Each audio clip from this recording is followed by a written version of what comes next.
We have a few more seconds and we'll be starting the webinar.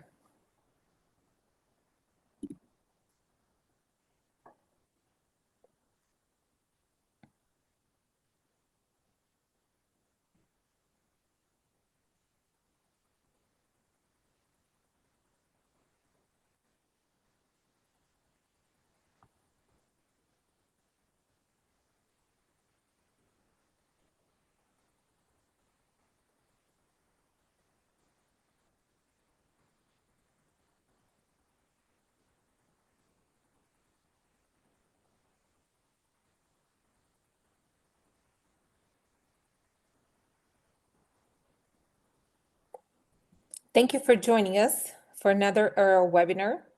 Today, Professor Boellaard will provide a detailed overview of the new EARL Brain PET-CT accreditation methodology.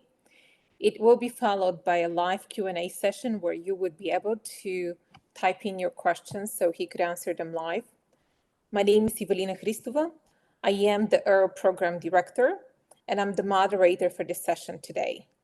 We will be recording this webinar and it will be available for review later on. We'll be posting it on our website. And with this, Ronald, the microphone is yours. Thank you very much, Saifa, for the introduction, and good day, everybody on the webinar, on the call. It's a pleasure to explain a bit of the background and the implementation of the EARL Brain PET-CT accreditation program. During this webinar, I will give a little bit of a background on why and how we set up the Brain PET-CT accreditation, and also discuss a bit in more detail what it actually means to go through the accreditation process and how we will evaluate the image quality harmonization of your or performance of your system.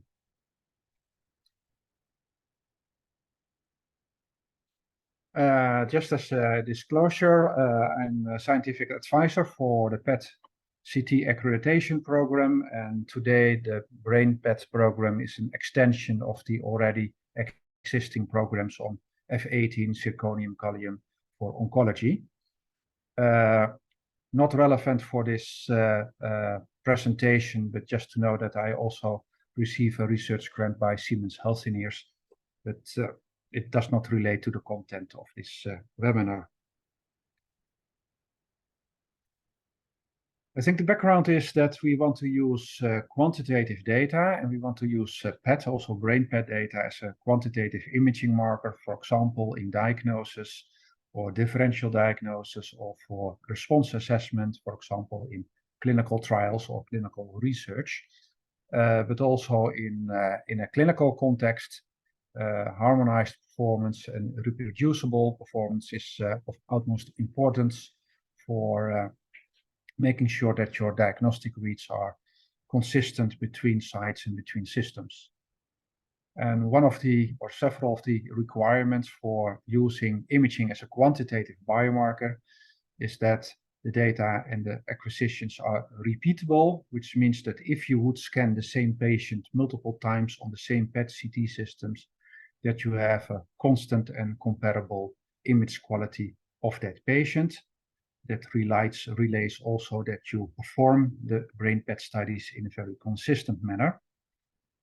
And it also needs to be reproducible. And that means that between different patients and systems and imaging sites or locations, you want to have comparable performance in terms of image quality, and thereby also in the quantitative analysis and or the visual interpretation.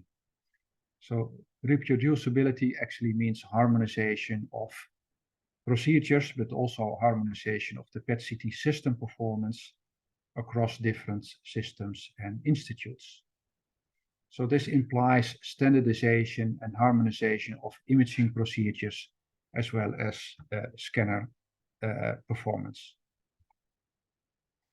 If I talk about accuracy and precision, this slide highlights a little bit what it means. So poor precision means that there's a lot of variability between different reads, for example, or between the quantitative performance of different systems.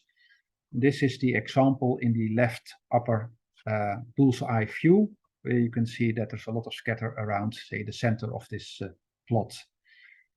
So, of course, what you want to achieve is the right lower plot where all the reads or quantitative results are very comparable and also are as accurate as possible. Well, an accuracy cannot always be reached, or a perfect accuracy, but what we aim is to at least to minimize the variability of the reads such that we have a comparable quantitative performance and predictable bias. So we are aiming with harmonization to reduce the variability of quantitative and or visual reads between imaging sites and between scanners. In practice, this can be done after you have identified what are causing the errors or uncertainties in our PET-CT acquisitions and quantitative reads.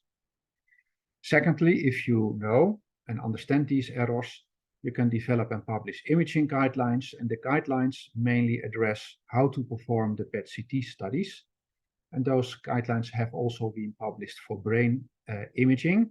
I will just mention a few later on. But the focus on this talk is to how to set up a quality program to make sure that PET-CT systems have comparable performances. Now, first, a little bit of background. This is derived from the oncology field, where we already have identified extensively the different causes of uncertainty in quantitative PET, especially by means of SUV-based quantification. I think this is kind of known, and these factors have been reviewed already several years ago, or more than 10 years ago. And they relate to technical factors, meaning, for example, the calibration of the PET-CT system, the accuracy of your injected activity, synchronization of clocks, and so on. Some factors related to how you perform from a technical perspective, the acquisitions, so scan acquisition parameters, the reconstruction settings, whether you do apply a filter or whether you use the so-called resolution recovery modeling in the reconstruction, also called PSF reconstructions, and how you analyze the data. And of course, in case of PET, there are also biological factors, the uptake time that varies between different radio tracers, but it needs to be defined and adhered to, possibly patient motion, and in case of FTG, for example, blood glucose levels. Now, how are these factors different for brain? For brain, it really depends on how you analyze the data.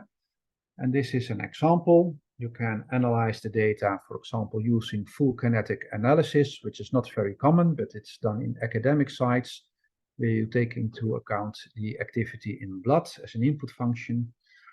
Or you can use reference regions in the brain. For example, cerebellum is often, but not always applicable, but it's often used. And then you basically normalize your PET-CT scan to the activity seen in the cerebellum or any other brain region. And in this way, we can derive SUV ratios. And in many trials or in many clinical studies, the SUV ratio, so the ratio between brain uptake normalized by the uptake in the cerebellum, is then used as the quantitative metric. It doesn't have to be. Sometimes you can still use SUVs, but the use of SUVR is quite common. And for brain PET imaging, basically we have the same technical errors, but some of those cancel out if you make use of a reference or a normalization region, as I just very shortly highlighted. However, errors or uncertainties related to the imaging physics, so image acquisition settings, reconstruction settings, and how you analyze the data remain equally important and needs to be standardized. And also biological factors, although maybe different for FTG as compared to other tracers, are still applicable, but those biological factors and how you adhere them or take them into account depend on the tracer and the tracer kinetics. Well, if I shortly summarize it for brain imaging, You can see if you analyze your data using a plasma input model or by means of an SUV, where you normalize to injected activity over weight, for example, then all the technical factors are basically the same between brain and oncology imaging. So you can see that by the green tick marks. But if you normalize your brain uptake by a reference region or a normalization region, for example, cerebellum or pons, then some of those technical factors cancel out. I'm not suggesting that you should use uncalibrated scanners and not synchronize your clocks. I'm just indicating that those uncertainties from those factors are becoming less important or not applicable, provided you have a normalization region to normalize your data. However, physics-related factors are equally important, as you can also see in this slide by the green tick marks. So if you reconstruct your data differently, you will get different SUVRs, for example, and it will affect your quantitative reads. And the same is true for biological factors. So there are a lot of similarities between oncology and brain imaging harmonization. And one of them is also that you have to prescribe how the PET-CT imaging is performed, both in terms of patient preparation as well as in uptake time and other factors. And basically, in order to really get reproducible and meaningful quantitative data, it is really important that you have a strict procedure to mitigate those uncertainties. This is an example for oncology, but I now inserted some brain images to highlight that sticking to imaging procedures is equally important for brain imaging as well as for oncology imaging. And several imaging guidelines have been published. These are examples for FTG. Our program is not only intended for FTG, but we have most of the data available at this moment. And also for other tracers, there should be, or we should work on developing procedure guidelines to make sure that all those clinical research studies are performed in a consistent manner. The one thing that was lacking so far is that we did not have a harmonization program for PET-CT system performance in the context of brain imaging. There were some initiatives, but that was also lacking in the EARL program, and that's why during the last few years we have worked hard to identify what is the best way, what is the best procedure to set up a quality control program, and how those quality control experiments should be performed and analyzed. And this is the main topic of today. So that's what we did. So we have set up a PET-CT/MR system program for accreditation in order to also to make sure that the PET-CT system performances are harmonized for brain imaging studies. Now, this is a simulation just to illustrate, based on the actual phantom data, to illustrate how differences, for example, in image resolution, so the sharpness of the images, can affect image quality. So on the top row, you can see an amyloid healthy control-like image where the uptake in white matter is a bit higher than in gray matter. For different spatial resolutions from left to right, 4, 6, and 8 millimeter full width have maximum spatial resolution. So you have a more blurred image on the right. And you can clearly see that the demarcation between gray and white matter changes. You may also visually see a little bit that the white matter appears less bright and the gray matter appears a little bit more bright. Then in the middle, the same set of spatial resolutions, but for an FTG-like activity distribution. And at the bottom, an example of a scan like flumacenil-like distribution, where there is a very high uptake in gray matter compared to white matter. And you can clearly see that also with enhanced or with reduced spatial resolution, so with more filtering, you get more blurry images, but also then the uptake becomes less bright, less sharp, less demarcated, and they spill into white matter.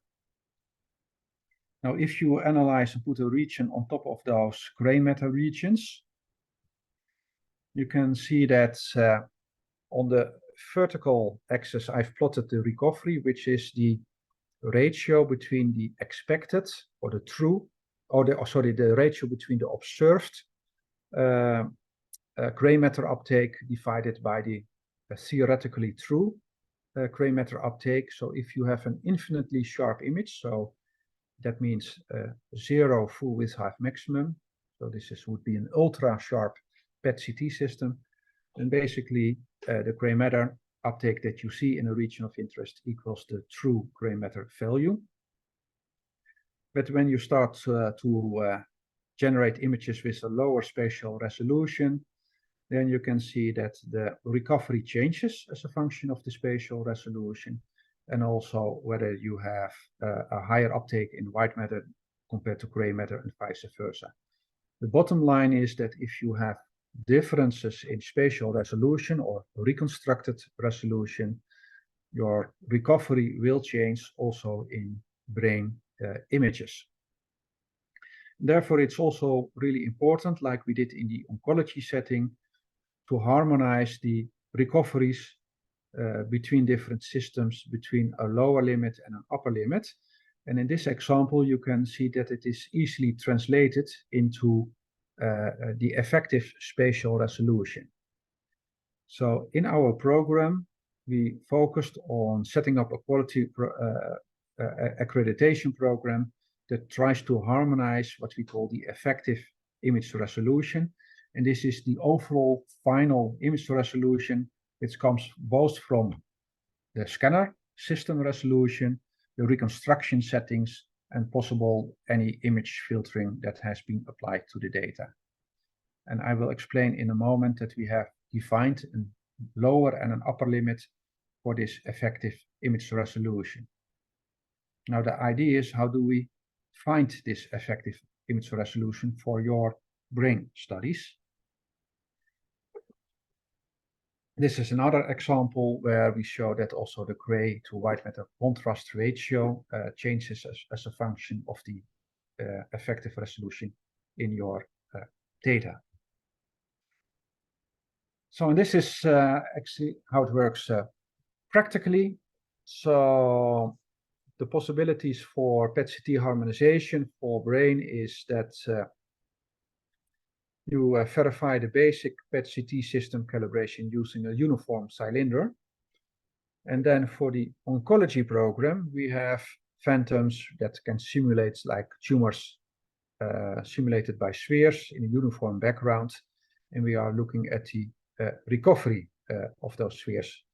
However, these phantoms are mainly designed for simulating oncology type of activity distributions, for example, higher uptake in tumors compared to the background, but they do not really resemble the size and the distribution patterns of what we see in brain imaging. So we propose to use another standardized phantom that is already available on the market, which is the so-called Hoffman brain phantom, designed originally by Ed Hoffman. Some people claim it's actually a scan of his brain that was used to make this phantom, and that actually might be true. And we started already several years ago to see, is this brain phantom really suitable for harmonization purposes? And are there any technical issues due to the slab-wise design of this phantom? And we tested it extensively, which was published in Medical Physics in 2017. And then we concluded if you do a regional type of analysis, then you do not suffer that much from the fact that the phantom is built up from different slabs, as you can also see in this picture. So we moved on and we designed a phantom, and more details can be found also in the manual and in the SOP on how to prepare the phantom. But basically we make a stock solution, say of 1.5 liter, and we fill it with a certain amount of activity that we have a known activity concentration solution to fill the phantom. Well, in 1 or 2 weeks, I will record a little movie that you can also then find on the EARL website, because filling of this phantom can be a bit cumbersome. It's not really difficult, but you have to shake and tick with some metal on the phantom to get some of the air bubbles out, but otherwise it's pretty straightforward. Then you put the phantom in the right orientation in the scanner. You also find the details, so the cerebellum, and maybe use this one. The cerebellum is located here, so that should be normally located on the bedside, so that you get the cerebellum in the lower part of the image. And also this is, say, the caudal part of the phantom, the cranial part of the phantom is up there. So also make sure that it is in a kind of a normal orientation in your PET scanner. Then you start acquisition by a low-dose CT for attenuation correction. I will address a little bit what to do with PET-MR.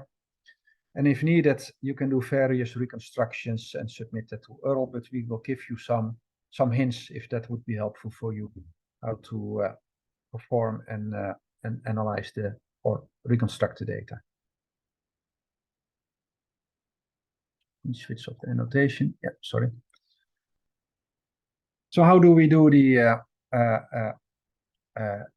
assessment? Sorry, just for an clear. Yeah. How do we do the assessment of the effective resolution? So what you do, you scan the phantom according to the SOP.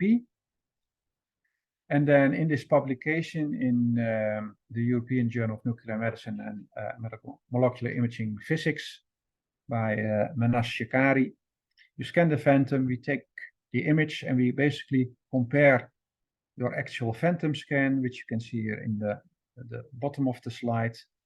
We have a digital version of this phantom, and we will smooth this phantom with different settings, for example, with 1 to 10 millimeter, and compare this smoothed version with your actual phantom scan. And of course, this comparison is done mathematically looking at the difference.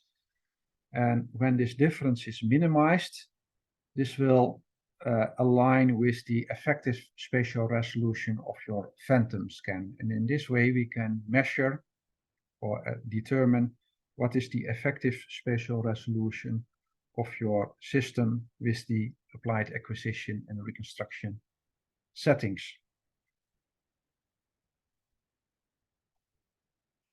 Of course, this is done semi-automatically by a tool or almost fully automatically. So this tool is present at the EARL headquarters. So when you submit your data, then from the database environment, this tool can be started. It will load the data. Here you can see the digital template. It's really important that they are in the same orientation. The tool will do a spatial co-registration, so to align this digital template with the phantom scan. And then it will apply a set of Gaussian filters, and then it can determine for which filter strength you have the best agreement between the phantom image and the simulated phantom image by different smoothing levels. And in this case, it was observed that a smoothing of a 5.5 millimeter Gaussian filter was required to get the best match on average between your phantom scan and this digital template. And the ultimate aim for EARL is to have a spatial resolution or an effective spatial resolution between 5 and 6 millimeters full width at half maximum. We also capture some other metrics that are less important for now, but those are also stored, and we actually also calculate, for example, the SUV ratio by internally in the program, making a region of interest on top of the cerebellum and then normalize the gray matter uptake in the rest of the phantom to the gray matter uptake in the cerebellum. And ideally, this ratio should be very close to 2:1, as you can also see in this slide.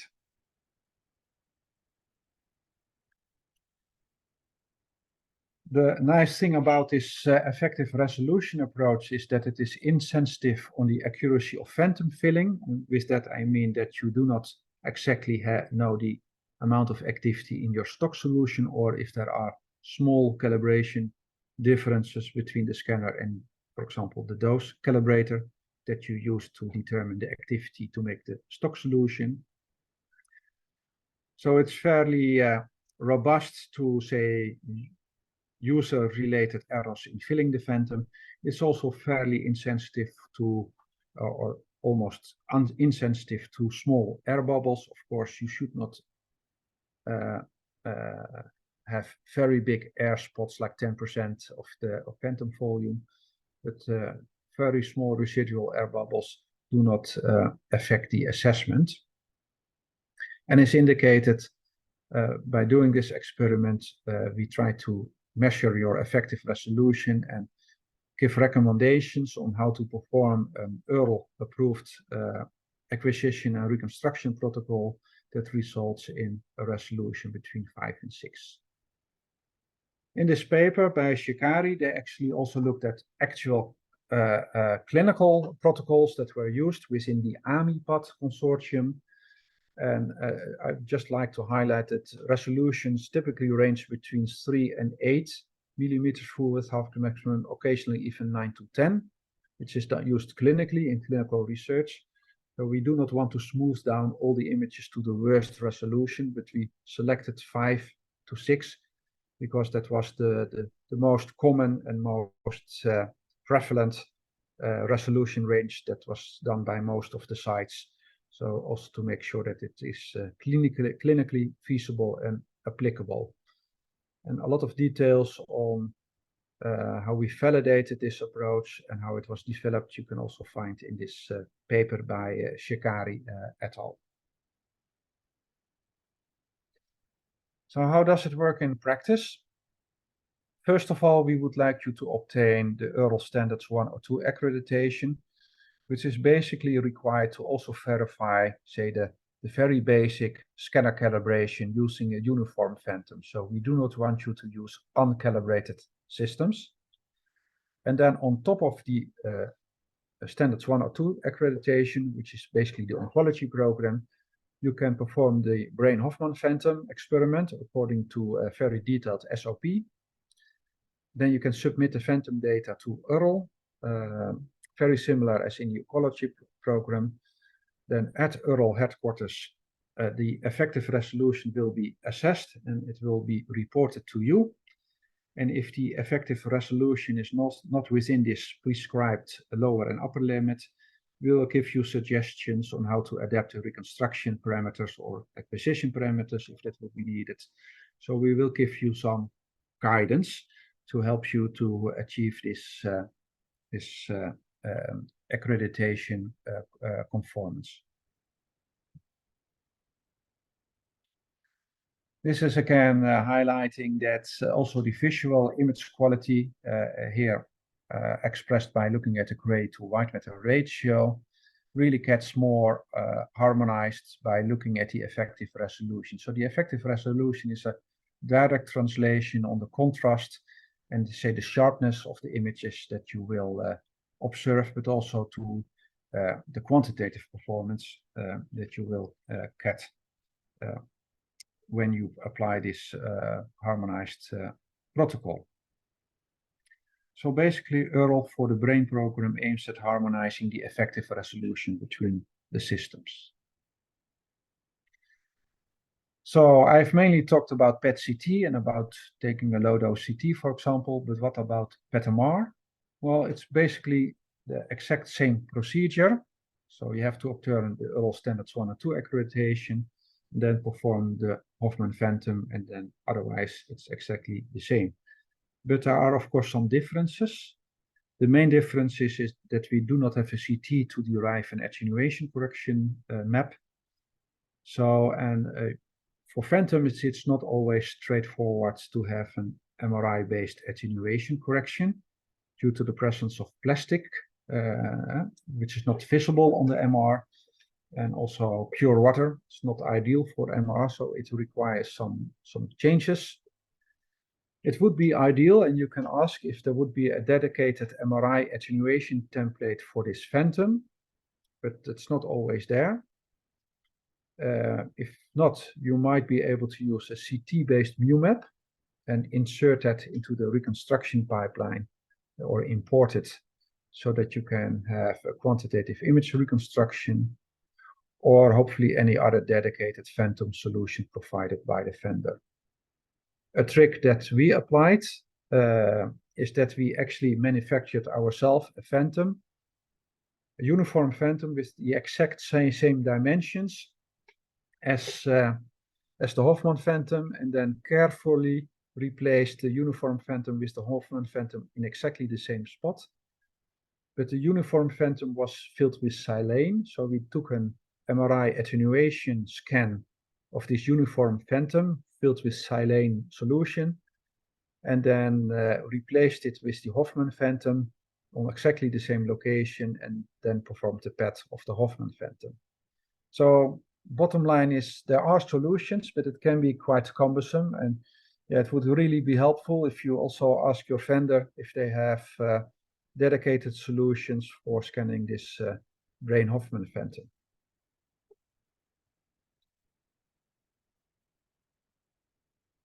Some of that can also be found, some background on attenuation correction in combination with scanning phantoms in PET-MR. Here you can find some solutions for the image quality phantom, but the same solution are basically applicable for the brain Hofmann phantom. And also some special wordings on how to fill the phantom and how to say, instead of what you say line, and the reason for it can also be found in these two publications. And with that, I would like to conclude the webinar. I would like to thank all people involved in setting up the phantom scans, and also IFA, who's actually running all the various accreditation programs, and she's always very helpful in making sure that the manuals and the SOPs are as complete as possible. Again, if you notice anything or if there are any uncertainties left, feel free to contact EARL. And with that, I hope we will be able to launch also a successful harmonization program for brain PET CT/PET-MR imaging. Thank you for your attendance. Thank you, Ronald. Thank you for the detailed explanation and so much information to consider. With that being said, we're opening the Q&A session. If there are any questions, please do type them into the Q&A window, which you would find at the bottom of your screen. We are getting some thank you notes. In the meantime, I would like to ask you, Ronald, can you share some tips and tricks in filling the phantom? Some very basic things that, of course, we do have them in the SOP, but not everybody on the webinar would be part of our network yet. So it's good for them to know in advance some things that might be useful. Yeah, what is not working well? That's maybe good to highlight. Good question. The design of the phantom is such that you have a lot of, say, very irregular shaped compartments. So what is not working is that if you have a filled phantom, that you inject the activity in the phantom and you want to try to shake it to uniform the activity over or distribute the activity uniformly over the phantom. So typically what we do is one day before we fully empty the phantom as much as possible. Let it dry out a bit. There will always be a little bit of fluid left, but try to fully empty the phantom. There are like tabs on it which you can open, and then you can empty it.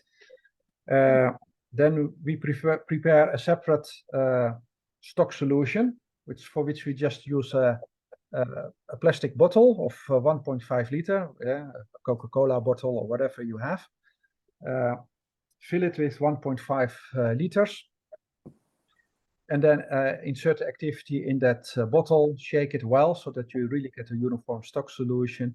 And then we use a funnel. I can show you one. Sorry, a small version of this one.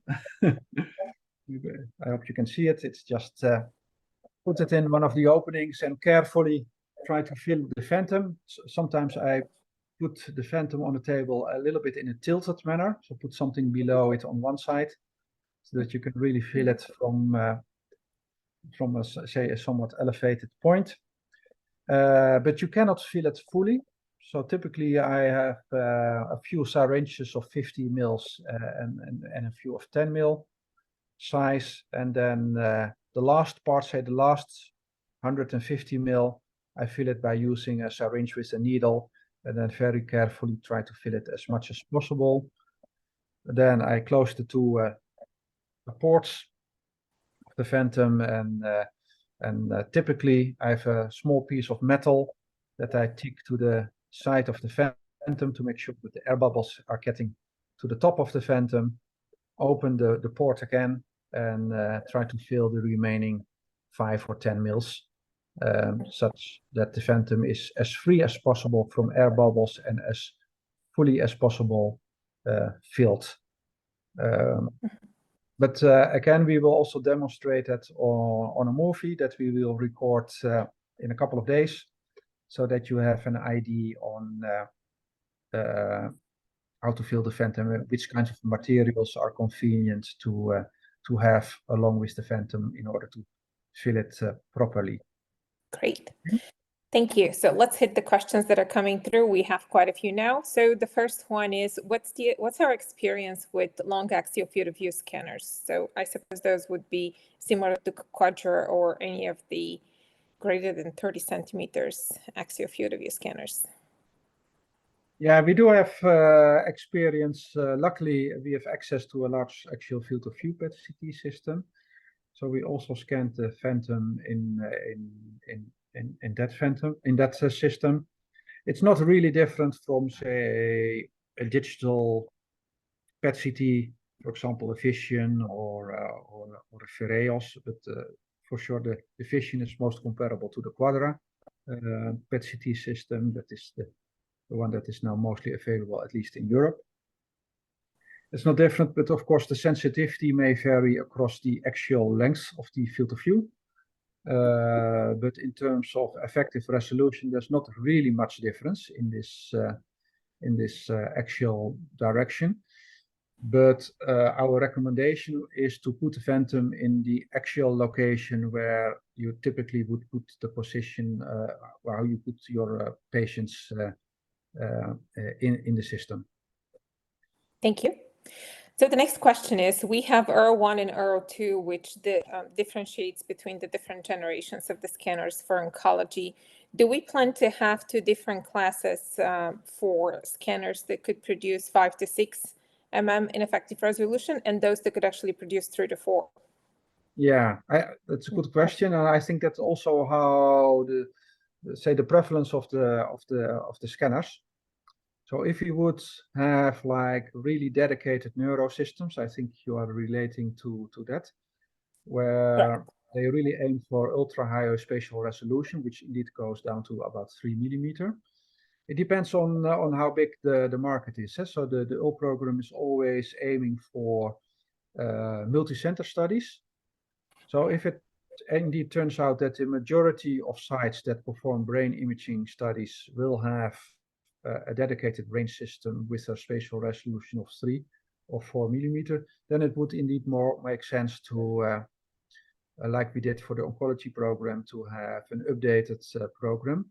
But at this moment, most of the brain studies are still done on, say, standard systems. And what we've seen in practice, that most of the sites do not have better effective spatial resolution than this 5 millimeter, although the system itself can often, also the clinical systems, probably around to 4. And actually there are many sites that operate also for brain systems effectively at 8 or 9 millimeter, which I think is really too bad. But it's a good point. Over time, for sure, if the majority of the brain imaging sites will have dedicated systems with ultra high resolution, we will introduce also an updated EARL Brain 2 standard. Thank you. And we go to the next question. Would the EARL team recommend the brain harmonization accreditation for PET trials in primary metastatic and brain tumors? I think the brain harmonization is applicable regardless the tracer and or the type of study. So it's not only intended for amyloid or tau or neuroreceptor studies. We do realize that the specific distribution of this phantom is mostly representative for FTG, healthy or dementia, where you may have hypo glucose uptake areas. But the distribution in those different brain studies will be different. But we still feel that that harmonizing the effective resolution is already a very big step also in harmonizing the image quality for any of the brain studies.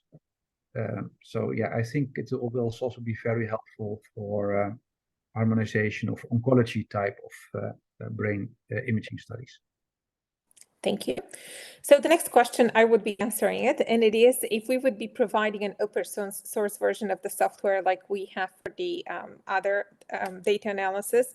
And the answer is not for the moment, probably for the future, but not for, probably not until the end of this year. The next question would be if an older Hoffman phantom would be okay to use. Yes, it would be okay to use. For those of you that started with the accreditation program to begin with a couple years ago, this is when we discovered that actually older Hoffman phantoms had a little bit of a difference in size, but this difference was enough to skew the results. And that was one of the reasons why the team went back, Ronald went back with the team, and they looked at a different methodology to do the accreditation process. So then we're not dependent on the different sizes of the phantom. So yes, it would be okay to use as long as you're not missing any of the slices. And you position the phantom as it is in the SOP and scan it and so on. The next question is, how is this methodology future-proofed for novel reconstructions like QClear and increasing matrix of acquisition, for example, 384 or 440? So that would be the BSREM reconstruction.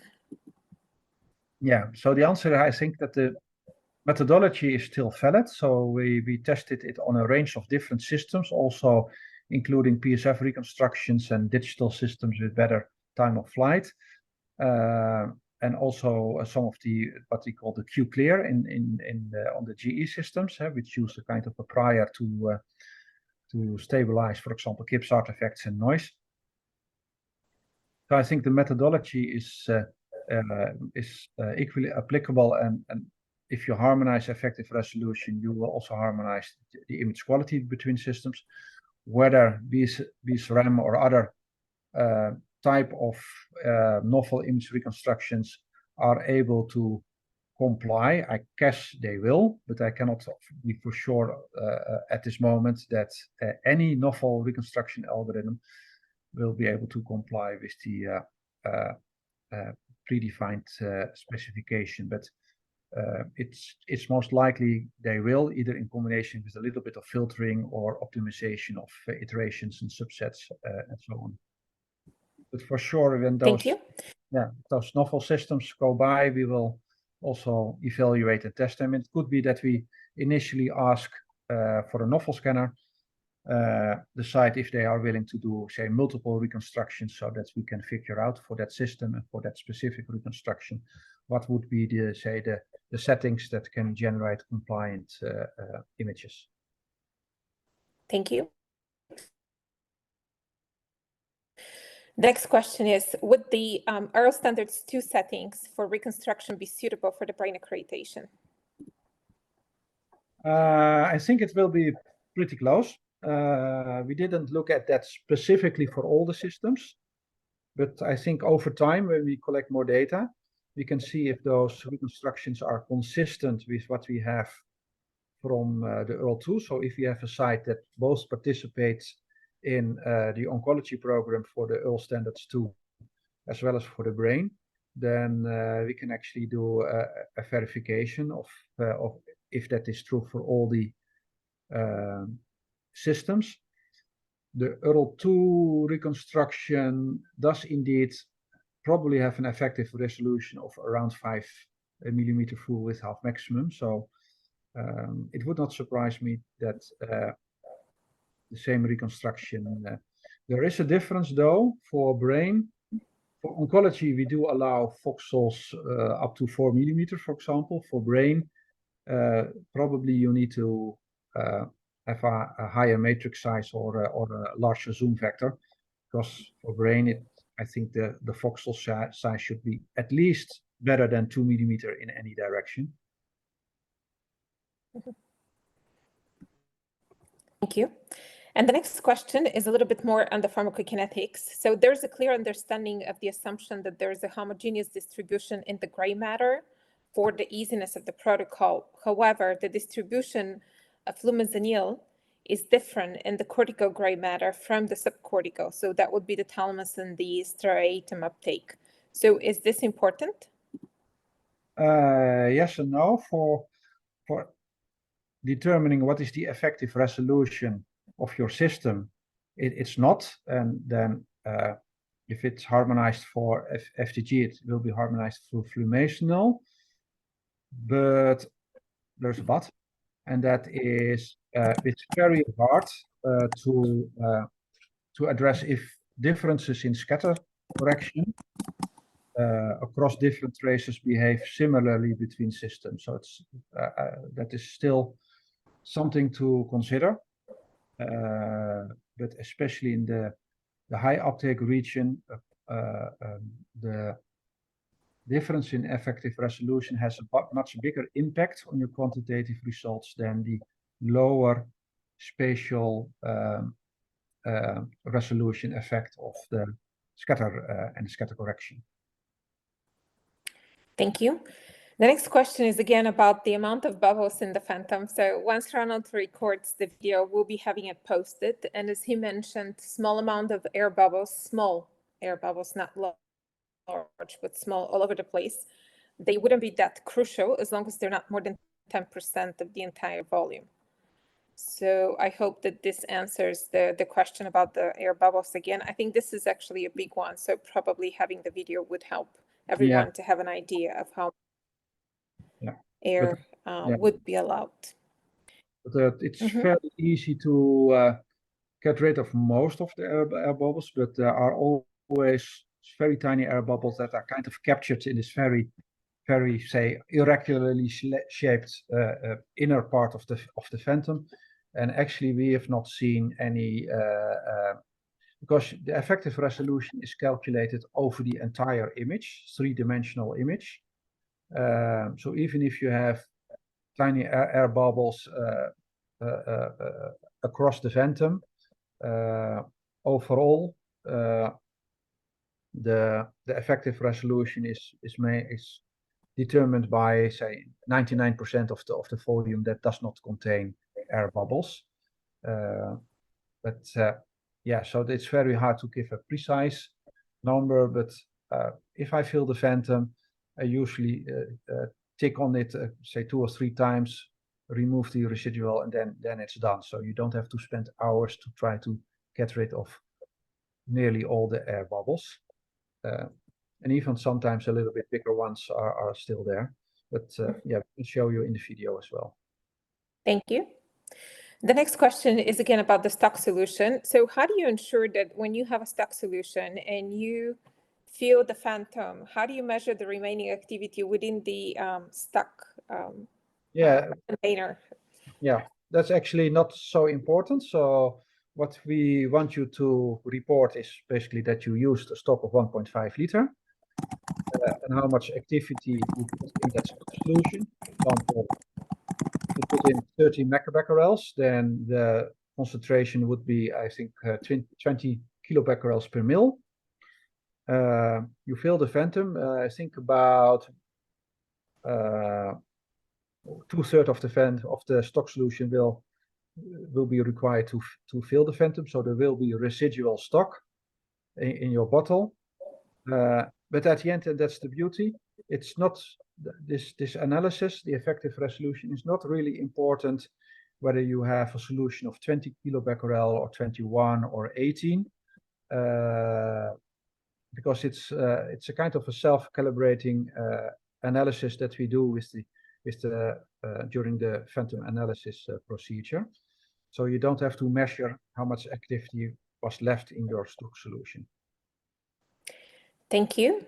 The next question is actually not pertaining to the current discussion, but it is within the EARL domain, so I'm still going to post it.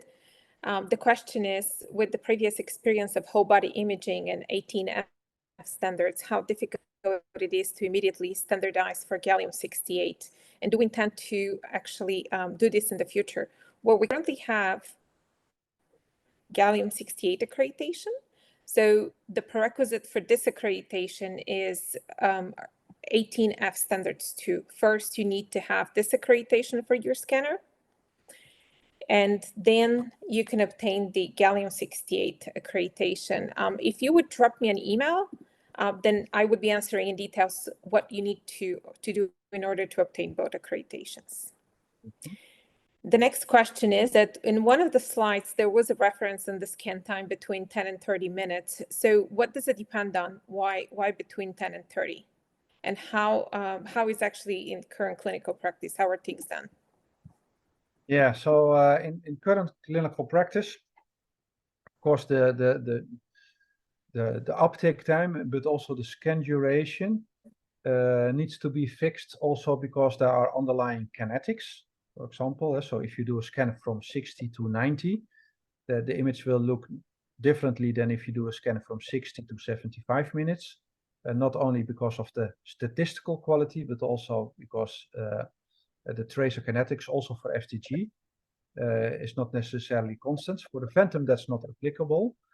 So, and the scan duration between 10 and 30 minutes is just that we have always, we could also have stated at least 10 minutes, that we always have a fairly high image quality, such that we can really focus on assessing this effective resolution.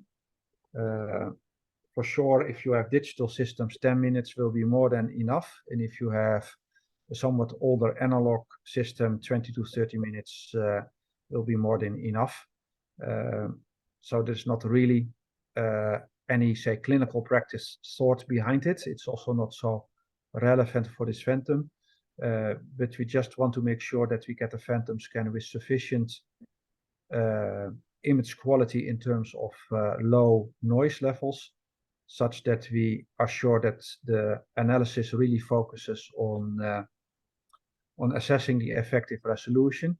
And really this 10 to 30 minutes is really over the top. We went down to 1 minute to test the robustness of the analysis. And it was even robust if we just would do a 1 minute scan. But yeah, I just scan the phantom for at least 10 minutes just to be sure that we always get a high image quality. Most of the time you spend in filling the phantom and not scanning the phantom. Thank you, Ronald. So the next question is regarding the dedicated PET systems. With having a dedicated brain PET system, or when they come along, would it be okay just to have the calibration QC part on EARL standards 1 or 2 without the IQ? Good question. Yeah, from Bernard, I see. Yeah, of course, because probably your oncology image quality, that's a good question. I think that's why it's useful to have this webinar. Doesn't make sense to do oncology image quality, and probably it does not fit in the dedicated phantom, or it's very hard to position it if it would fit in. Yes, I agree. So the EARL standards 1 and 2, as I also indicated in the webinar, is just intended to verify the basic calibration of the system, because it does not make sense to use, say, fully uncalibrated systems. And I think for the brain program, for those dedicated brain systems, I agree. It would be okay to only have a uniform phantom along with the brain Hoffman phantom. Okay. Yeah. That's something yet to be implemented. It's not there yet. No, but that's a good point. I know that some sites, probably also by the questions, I can tell some of the sites do have dedicated brain systems, either as a prototype or as an initial clinical system. So yeah, I think that we can make a little exemption for those dedicated systems. Yeah. Thank you. The next question again has to do with the phantom filling. What do you suggest that is used, central hall, the center of the phantom, or the peripheral? And if I might just say that probably for faster filling, it might be the center, but then in order to get rid of more of the leftover air, you need to tilt it like Ronald said. But Ronald, please do share your experience and what are the best positions of filling with the funnel. Yeah, so typically I empty the phantom fully one day before, and indeed this on the top of the phantom, the lid of the phantom, there are several ports that you can open, and then I tilt the phantom a little bit by putting a small block of plastic underneath it, and then of course the opening ports are on the top. And then I use a small funnel to try to fill it as full as possible without, say, having spillover on your lab. And then the remaining, say, 150, 200 mils, I try to fill by a syringe and a needle, slowly. But again, I think we have a manual, and we also will record a movie. I will use water, but I will simulate radioactivity so that I can slowly and give you some instructions also by a recorded video to give you some idea on how to best fill the phantom. Mm-hmm. And the last written question right now at the moment is, what is the Z length of the Hoffman Phantom? I assume this is the Axio. The side has a 16 centimeter field of view length scanner. So yeah, the brain part of the phantom, so where you can actually see brain slabs, fits within the 16 centimeter. I think you refer to a Philips Vereos system. We also have it in our institute. That is, say, only 16 centimeters long. That's the reason why we do not use it for brain imaging, because luckily we have also another system, because also the human brain does not normally fit. But luckily this phantom fits in. But then you use the lasers of your system to indicate the start and the end of your field of view, and make sure that, say, the brain compartment of this phantom fits in this 16 centimeter. Yeah. Thank you. Thank you for all of the answers and all of the questions. I don't think we have any unanswered questions left. And with that, we're at the top of the hour. So one more time, I would like to thank you, Ronald, for the time to present and discuss live with all of the attendees. I would like to thank everybody who was able to attend this call. And nonetheless, after this call, in case any further questions come up, do email us at earl@enm.org. And with this, I would like to wish everybody a wonderful day. Thank you. Goodbye. Bye-bye.